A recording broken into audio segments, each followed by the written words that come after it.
राज आणि उद्धव ठाकरेंच्या युतीबाबत कोणीही बोलू नका, संवेदनशील विषयावर कोणीही बोलू नका.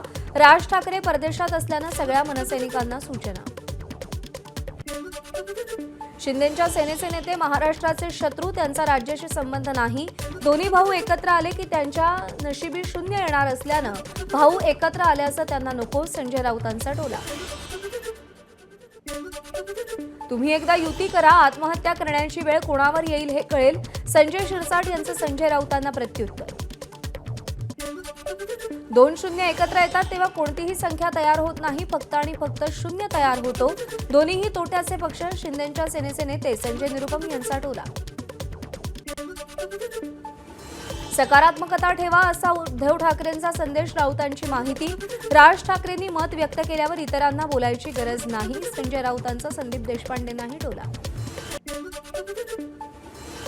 ठाकरे बंधूंच्या युतीच्या चर्चांवर कोणीही काही बोलू नका, भूतकाळात वळायचं नाही असं आमचं ठरलंय, संजय राऊतांचं वक्तव्य. हातमिळवणी करताना भूतकाळात कशाला बघायचं, महाराष्ट्राचं भविष्य उज्ज्वल करायचं दोन्ही नेत्यांनी ठरवलंय, राऊतांचं विधान. भाजपचं राजकारण हे वापरा आणि फेका या वृत्तीचं, सामनाच्या अग्रलेखातून हल्लाबोल. मोदी, शहा, फडणवीसांनी राजकारणामध्ये विष पेरण्याचंच काम केलं, सामनातून टीका.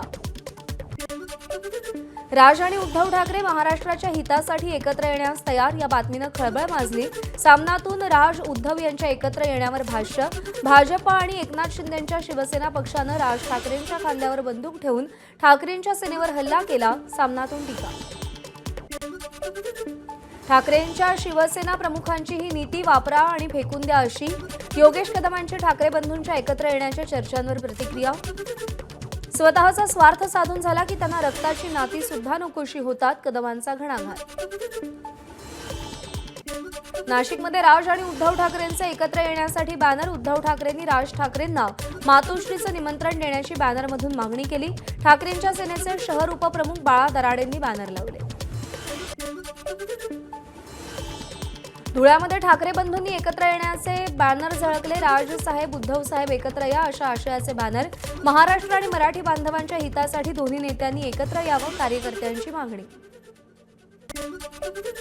आपल्या दृष्टीनं वैयक्तिक मित्र वगैरे विषय संपला, आशिष शेलारांचं राज ठाकरेंच्या मैत्रीबाबत विधान. तर शेलार इथून पुढे राजकीय बोलणार असतील तर आम्ही देखील राजकीय बोलू, वैयक्तिक बोलतात तर वैयक्तिक बोलू, मनसे नेते संदीप देशपांडेंचा पलटवार. मुंबईतील दादर शिवाजी पार्क परिसरात हिंदी भाषेसंदर्भात भाजपची बॅनरबाजी. ही भाषेची सक्ती नव्हे तर महाराष्ट्राची भक्ती, बॅनरवर आशय. राज ठाकरेंच्या निवासस्थानापासून हाकेच्या अंतरावर बॅनर झळकले. भाजपनं जबाबदारीनं वागायला हवं, बॅनरबाजी करून हा प्रश्न सुटणार आहे का? संदीप देशपांडेंची भाजपच्या बॅनरबाजीवर टीका. चर्चा करा, बॅनरबाजी करून काय होणार, देशपांडेंचा सवाल. हिंदी भाषा सक्तीला भाषा सल्लागार समितीचा विरोध. भाषा सल्लागार समितीचे अध्यक्ष लक्ष्मीकांत देशमुखांचं मुख्यमंत्र्यांना पत्र. हिंदी सक्तीचा शासन निर्णय रद्द करण्याची मागणी. मराठी आणि हिंदी भाषेच्या वादात आता संस्कृतची उडी. हिंदी मराठी वाद टाळण्यासाठी प्रत्येक शाळेत संस्कृत भाषा बंधनकारक करावी. काळाराम मंदिराचे पुजारी महंत सुधीरदास पुजारींची मागणी. पुण्यातील साखर संकुलातील बैठकीत शरद पवार आणि अजित पवार शेजारी शेजारी. 10 दिवसातली दोघांची ही तिसरी भेट. कृषी क्षेत्रामध्ये एआयच्या वापराबाबत बैठक. पुण्यामध्ये शरद पवार अजित पवारांमध्ये बैठक. वसंतदादा शुगर इन्स्टिट्यूटच्या कामकाजासंबंधी ही बैठक पार पडली. बैठकीला बीएसआयचे अधिकारीही उपस्थित होते.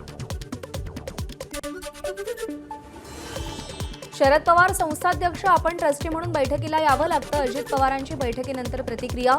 तर परिवार म्हणून एकत्र येणं ही महाराष्ट्राची परंपरा, अजित पवारांचं वक्तव्य. शरद पवार आणि अजित पवार एकत्रच, संजय राऊतांचा दावा. आम्हाला एकनाथ शिंदे गटाला कधी एकत्र बघितलं का, राऊतांचा सवाल. शरद पवार आणि अजित पवारांनी भविष्यात एकत्र येण्याचे संकेत दिलेत, त्यामुळे त्यांना जाहीर करू द्या. अंदाज बांधणं चुकीचं, संजय शिरसाटांची प्रतिक्रिया. मुंबईतल्या ठाकरेंच्या सेनेच्या आमदार खासदारांची आज शिवसेना भवनमध्ये दुपारी बैठक. मुंबईतील विविध प्रश्नांवर आदित्य ठाकरेंच्या उपस्थितीत बैठकीचं आयोजन. पालिका निवडणुकीच्या पार्श्वभूमीवर पुढची रणनीती ठरवण्यासंदर्भात चर्चा.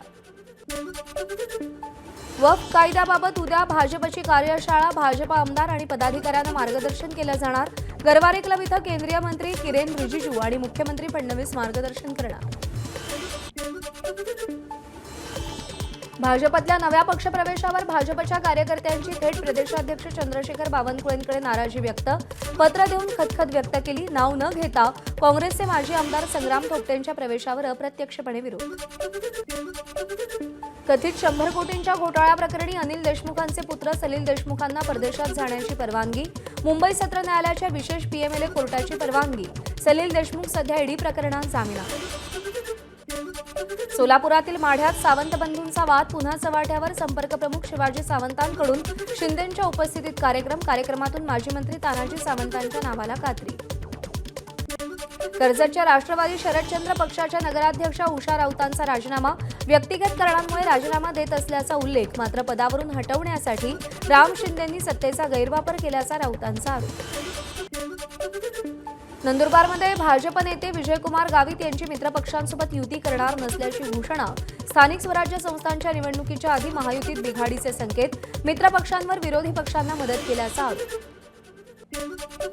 अश्विनी बिद्रे हत्याकांड प्रकरणी मुख्य आरोपी अभय कुरुंदकरला जन्मठेपेची शिक्षा आणि 20,000 रुपयांचा दंड. महेश पळणीकर आणि कुंदन भंडारीची 7 वर्षांची शिक्षा पूर्ण. सुटका होणार.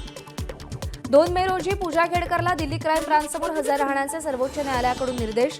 सर्वोच्च न्यायालयात पुढील सुनावणी 21 मे रोजी. जोपर्यंत चौकशीत सहकार्य करेल तोपर्यंत अटकेपासून संरक्षण कायम.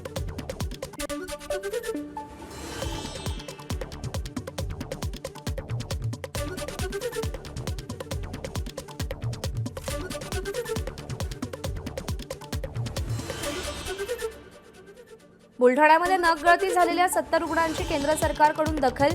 माझाच्या बातमीनंतर आकस्मिक चिकित्सा राहत पथक नियुक्त. डॉक्टर तंजीम दिकीड यांच्या नेतृत्वातील पथक दौरा करणार. पुण्यामध्ये जीबीएसचा उद्रेक पाण्यामुळे नाही तर कोंबड्यांमुळे. एनआयव्हीच्या प्राथमिक निष्कर्षातून धक्कादायक माहिती समोर. खडकवासला धरण परिसरात कुक्कुटपालन. कोंबड्यांच्या विष्ठेचे नमुने तपासले. वीज बिल वसुलीकडे महावितरणचं दुर्लक्ष. सगळ्या ग्राहकांच्या वीज बिलांची थकबाकी तब्बल 98,000 कोटींवर. निवडणुकीच्या काळात सरकारकडून मोफतच्या घोषणा, मात्र वसुलीकडे दुर्लक्ष. बीडच्या माजलगावमध्ये हॉटेलवर जेवायला आलेल्या ग्राहकांचं भांडण सोडवणं मालकाला महागात पडलं. लाकडानं झालेल्या मारहाणीत हॉटेल मालकाचा मृत्यू. 6 आरोपी फरार. धुळ्याच्या दोंडाईचा भागात असलेल्या भंगाराच्या दुकानाला भीषण आग. गोडाऊनमध्ये मोठ्या प्रमाणात प्लास्टिक असल्यानं आगीचा भडका. सुदैवानं घटनेत जीवितहानी नाही.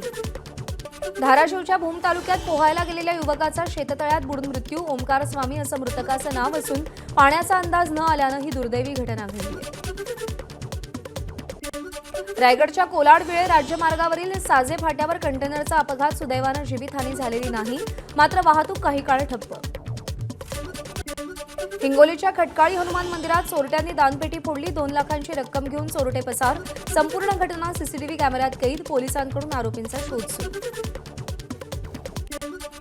वर्ध्याच्या सेलू तालुक्यात सशस्त्र हल्ला करून अल्पवयीन मुलीचं अपहरण. या प्रकरणी पोलिसांकडून 6 जणांना बेड्या. सगळ्या आरोपींना 2 दिवसांची पोलीस कोठडी. जळगावात फुकट्या रेल्वे प्रवाशांकडून पैसे उकळणारी टोळी गजाआड. 132 प्रवाशांकडून 4.25 लाख रुपयांची वसुली केल्याचा प्रकार समोर. भुसावळ रेल्वे विभागानं राबवलेल्या तिकीट तपासणी मोहिमेत प्रकार समोर. भंडाऱ्याच्या तुमसर तालुक्यात अवैध वाळू वाहतूक प्रकरणी 8 जणांवर कारवाई. 4 टिप्परसह 1,01,50,000 रुपयांचा मुद्देमाल पोलिसांकडून जप्त. नांदेडमध्ये गोदावरी नदीतून बोटीच्या मदतीनं होणाऱ्या रेती तस्करीला आळा घालण्यासाठी कारवाई. नायगाव तहसील कार्यालयानं स्फोट घडवत बोटी आणि इतर साहित्य जाळून टाकलं. जम्मू काश्मीरमध्ये आजही मुसळधार पावसाचा इशारा. खराब हवामानामुळे सगळ्या शाळांना सुट्टी जाहीर. जम्मूच्या डोडा आणि रामबनमध्ये शाळा बंद. जम्मू काश्मीरमध्ये झालेल्या भूस्खलनात रामबनमधील एका हॉटेलचे 2 मजले खचले. ढिगाऱ्याखाली अडकलेल्या नागरिकांची जीव वाचवण्यासाठी धावपळ. जम्मू काश्मीरच्या रामबनमध्ये भूस्खलनामुळे राष्ट्रीय महामार्ग 44 बंद. अनेक वाहनं रस्त्यावर अडकून खोळंबली. आज कोलकाता नाईट रायडर्सचा सामना गुजरात टायटन्सशी होणार. केकेआरला प्लेऑफमध्ये पोहोचायचं असेल तर हा सामना जिंकणं अत्यंत महत्त्वाचं. टीम इंडियाच्या खेळाडूंसाठी बीसीसीआयचा केंद्रीय करार जाहीर. रोहित कोहली, बुमराह, जाडेजा A+ श्रेणीत कायम. श्रेयस अय्यर आणि ईशान किशनची B+ श्रेणीत समावेश. एबीपी माझा, उघडा डोळे बघा नीट.